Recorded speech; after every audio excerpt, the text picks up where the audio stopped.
যখন চিল্লাচিল্লি করবে কোনো কারণে, তখন তাদেরকে বকাবকি না করে, হ্যাঁ, তাদের মুখে 20-30 হাজার টাকা ছুঁড়ে মারলেই তো পারেন। এত বকা দেওয়ার কি আছে?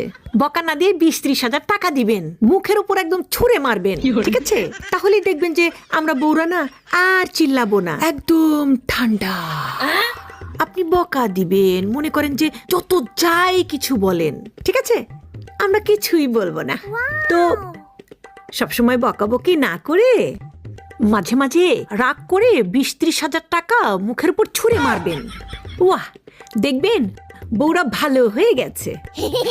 আপনারা তো বউদের মনের কথাই বোঝেন না। বোঝা গেছে?